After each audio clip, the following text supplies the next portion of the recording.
All right, so after you watched, right, those two videos, okay, they were a nice introduction, right, to what we were going to be talking about, but then also what we've already took our notes on. I believe it was Tuesday in lesson 4, right? Someone tell me what the triangular trade was. What was that triangular trade? Based in the video.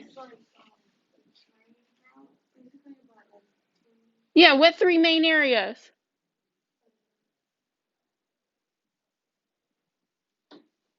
What 3 main areas do we have? England is one. Good. Africa and the Americas here. Okay.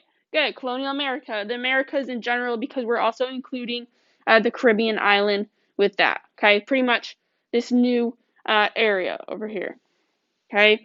So, remember me saying on Tuesday, right? We have a man named Olaudah Equiano. Okay. He had written a narrative about his journey on this Atlantic slave trade. What was this passage called? It was the Atlantic slave trade, but what was that voyage called of them bringing over enslaved Africans to this new world? It was part of the trade.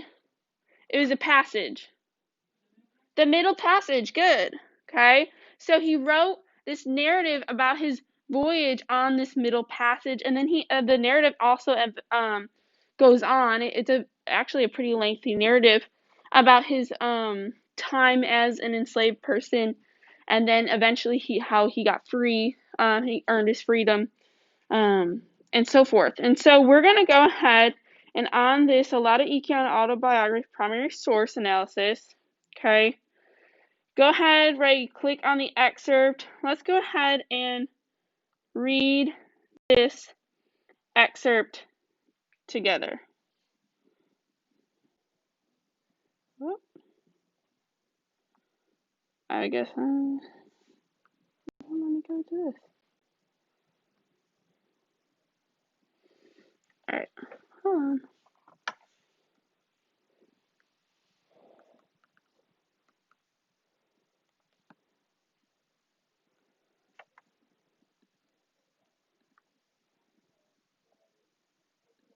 Sorry. It's not pulling up on my iPad, so I gotta type it in.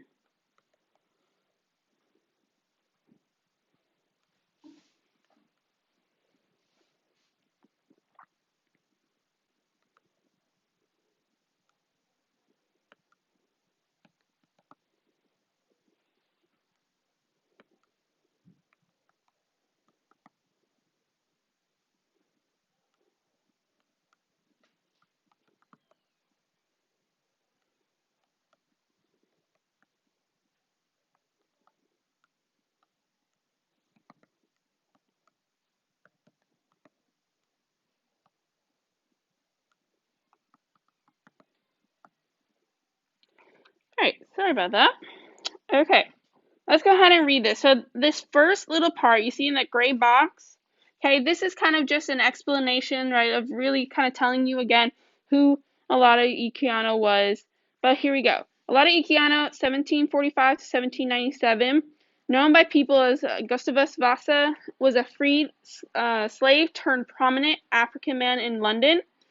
So again, right, I told you, right, he went on this voyage from the time he was kidnapped in Africa and on the ship itself, and then his time as an enslaved person, but then eventually, right, he wrote this as a free man who eventually actually went to London in England.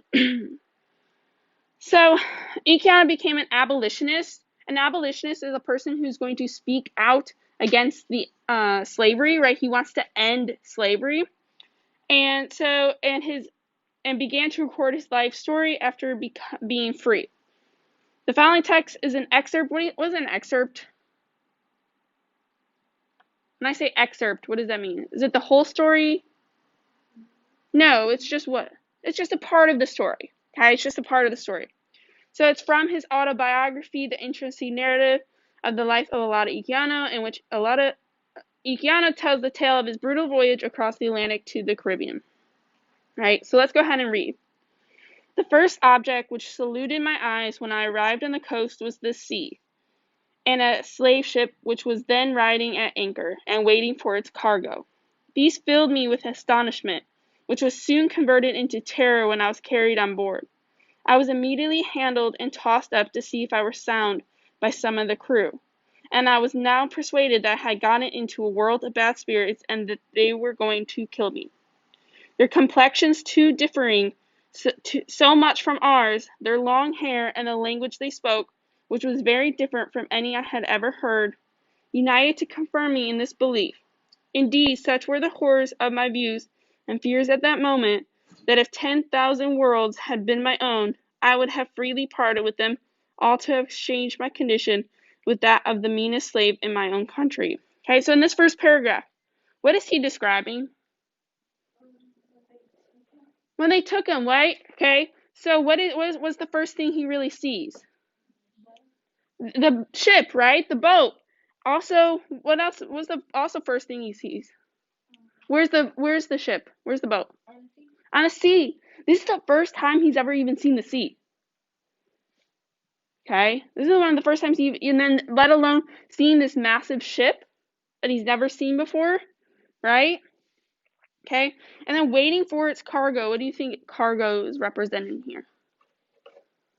Is it actually like goods and stuff, or is it, what is it? The people, right? It's the cargo. These people are taking these people to go and sell them, right? So it filled me with astonishment, right? And he was scared, okay? What does it mean when he said, tossed up to see if I were sound by some of the crew? What do you think they said? I was immediately handled and tossed up to see if I were sound by some of the crew. What? I mean, he was recognized, okay, but tossed up to see if I was sound. What are these people?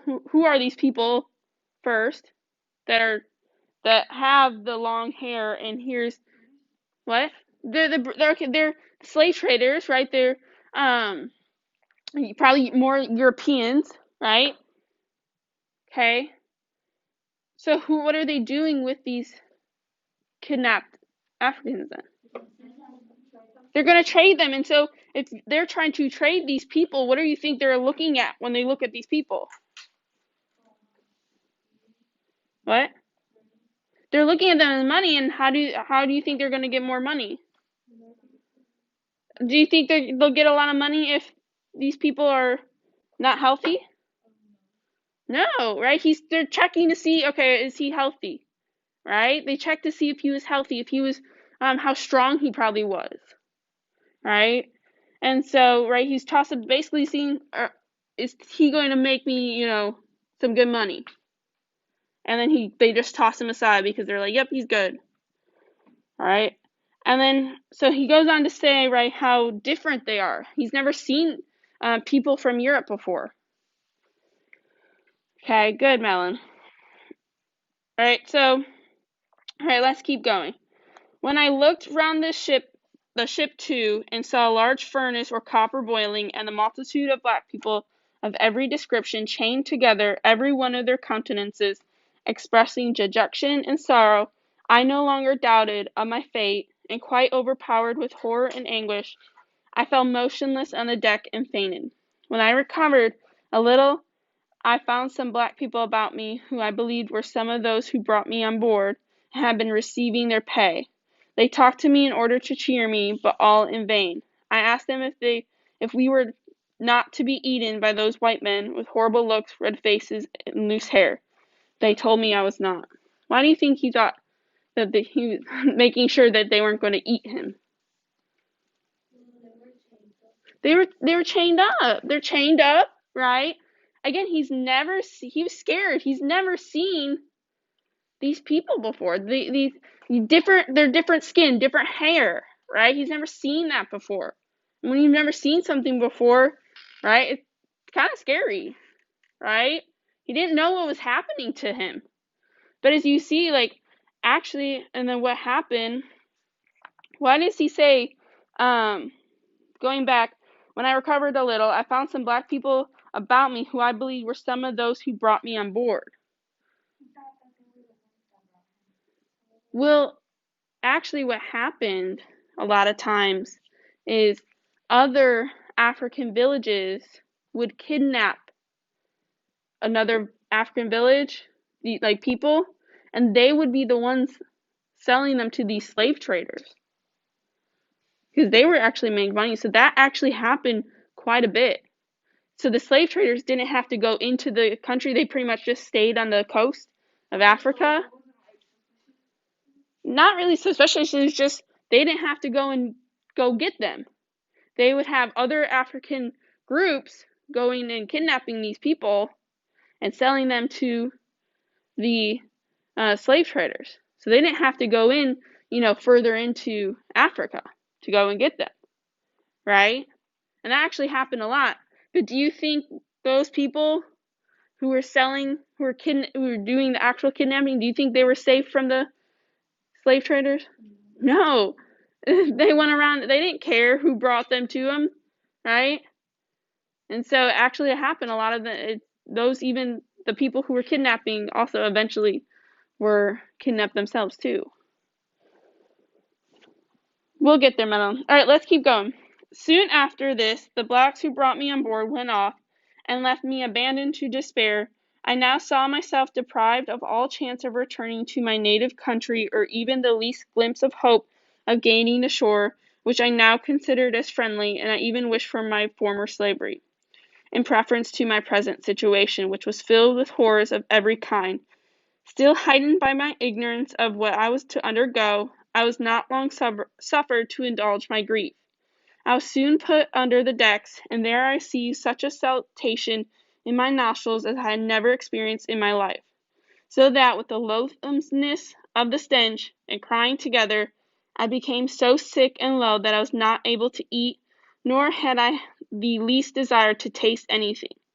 I now wished for the last friend, death, to relieve me, but soon to my grief, two of the white men offered me eatables, and on my refusing to eat, one of them held me fast by the hands and laid me across, I think, the windlass, and tied my feet, while the other flogged me severely. I never experienced anything of this kind before, and although not being used to the water, I naturally feared that element the first time I saw it, yet nevertheless could I have ever got over the nettings. I would have jumped over the side, but I could not, and besides, the crew used to watch us very closely who were not chained down to the decks, lest we should leap into the water, and I have seen some of these poor African prisoners most severely cut for attempting to do so, and hourly whipped for not eating. This indeed was often the case with myself. Okay, so what is he describing in this? Here. How they were treating him, right? Okay, what do you think he's meant? I've never such a salutation in my nostrils. What do you think he's describing that? Wait, yeah, the smell, right? Again, right? It was describing it. These people are crammed into this ship, and they, think about just all the things that could be, with all these people in a ship close together, not having probably a bathroom to go to, and all these other things, people getting seasick, right? So it was quite a terrible, terrible condition that they were in, and then not, then again too, people are getting beaten and treated terribly, right? And so there's all that going ahead and happening as well. All right, let's keep going.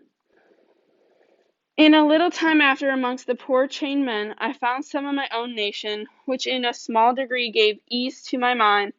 I inquired of these what has to be done with us. They gave me to understand we were to be carried to these white people's country to work for them. I then was a little revived, and thought if it were no worse than working, my situation was not so desperate. But still I feared I should be put to death. The white people looked and acted as I thought, in so savage a manner, for I had never seen so among any people such instances of brutal cruelty, and this not only shown towards us blacks, but also to some of the whites themselves. So again, right, he's describing just how terrible these people on board the ship were. All right, let's keep going. I cannot help expressing my fears and apprehensions to some of the countrymen. I asked them if these people had no country, but lived in this hollow place, the ship. They told me they did not, but came from a distant one. Then, said I, how comes it in all our country we never heard of them? They told me because they lived so very far off. I then asked where were their women. Had they any like themselves? I was told that they had, and why, said I, do we not see them? They answered, because they were left behind. I asked how the vessel could go. They told me they could not tell, but there were cloths put upon the mast by the help of the ropes I saw, and then the vessel went on. And the white men had some spell or magic they put in the water when they liked, in order to stop the vessel. I was exceedingly amazed at this account, and really thought they were spirits. I therefore wished much to be from amongst them, for I expected they would sacrifice me, but my wishes were vain, for we were so quartered that it was impossible for any of us to make our escape. Right? Again, he's never seen these people before, and he's thinking this ship moves by magic. Right? Okay. Alright, let's keep going. The stench of the whole while we were on the coast was so intolerably loathsome that it was dangerous to remain there for any time, and some of us had been permitted to stay on the deck for the fresh air. But now the whole ship's cargo were combined together, and it became absolutely pestilential.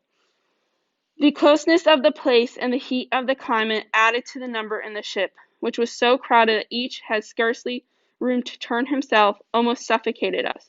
This produced copious perspirations, so that the air soon became unfit for respiration from a variety of loathsome smells, and brought on a sickness among the slaves, of which many died, thus falling victims to the improvident avarice, as I may call it, of their purchasers.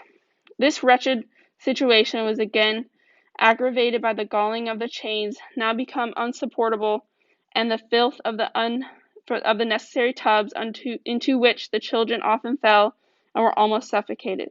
The shrieks of the women and the groans of the dying rendered the whole a scene of horror almost inconceivable. Happily, perhaps for myself, I was soon reduced so low here that it was thought necessary to keep me almost always on deck, and from my extreme youth I was not put in fetters. So what's he describing here? Yeah, like he's describing just like how terrible again these conditions are, and then people dying, people getting sick, right? And then right, I told you how crowded these ships were. They barely had any room to really just turn around, right? And they're in chains. Fetters are going to be in chains. Okay. All right, let's keep going. One day when we had a smooth sea and moderate wind, two of my wearied countrymen who were chained together, I was near them at the time, preferring death to such a life of misery, somehow made through the nettings and jumped into the sea. Immediately another quite dejected fellow, who on account of his illness was suffered to be out of irons, also followed their example, and I believe many more would very soon have done the same if they had not been prevented by the ship's crew, who were instantly alarmed. Those of us that were the most active were in a moment put down under the deck, and there was such a noise and confusion amongst the people of the ship as I had never heard before, to stop her, and get the boat out to go out after the slaves. However, two of the wretches were drowned, but they got the other, and afterwards flogged him unmercifully for thus attempting to put death to slavery. So, right, people are starting to prefer to just die rather than go through. That's just how terrible, right, this treatment was. In this manner, we continued to undergo more hardships than I can now relate, hardships which are inseparable from this accursed trade. Many a time we were near suffocation from the want of fresh air, which we are often without for whole days together. This and the stench of the unnecessary tubs carried off many. At last we came in sight of the island of Barbados, at which the whites on board gave a great shout and made many signs of joy to us. We did not know what to think of this, but as the vessel drew near we plainly saw the harbor and other ships of different kinds and sizes. We soon anchored amongst them off Bridgetown. Many merchants and planters now came on board, though it was in the evening. They put us in separate parcels and examined us attentively. They also made us jump and pointed to the land, signifying we were to go there. We thought by this we should be eaten by these ugly men, as they appeared to us, and when soon after we were all put down under the deck again, there was much dread and trembling among us, and nothing but bitter cries to be heard all the night from these apprehensions, insomuch that at last the white people got some old slaves from the land to pacify us. They told us we were not to be eaten, but to work, and we were soon to go on land, where we should see many of our country people. This report eased us much, and sure enough, soon after we were landed, there came to us Africans of all languages. We were conducted immediately to the merchant's yard, where we were all pent up together like so many sheep in a fold, without regard to sex or age. Right? So what is he describing their treatment like to? But similar to treatment of what? Like animals, like sheep, right? He's describing like, look, we're like chained up, we were putting in like little cages and parcels, like they would at a cattle auction. We were not many days in the merchant's custody before we were sold after their usual manner, which is this. On a signal given, as the beat of a drum, the buyers rush at once into the yard where the slaves are confined and make choice of that parcel they like best. The noise and clamor with which this is attended, and the eagerness visible in the countenances of the buyers, serve not a little to increase the apprehensions of the terrified Africans, who may well be supposed to consider them as the ministers of that destruction to which they think themselves devoted. In this manner, without scruple, our relations and friends separated, most of them never to see each other again. Right? Even if they came on board with someone they knew, most likely they were separated and never to see them again. And so, right, this journey, it's like I said on Tuesday, it's hard to read, right? I can't even like comprehend that this was, this happened. Like, I was thinking the other day on just like how terrible just like something like this was. And I literally can't even comprehend like that was a thing. Like someone was selling another person. Like, and I like can't, I can't like wrap my head around that. Like, I can't believe that someone thought that, they could do that. But it was that time. It was that way of life then. And so what I want you to do is, based on our reading of this, okay, going back to Schoology, go ahead and answer those 10 questions on the a lot of econ autobiography primary source analysis. Okay, use the article that we just read, okay, to be able to answer some of these questions. Okay, but you have the rest of the class period. Hopefully us reading kind of helped you be able to understand a little more about what he's talking about in his autobiography. If you have any questions, just let me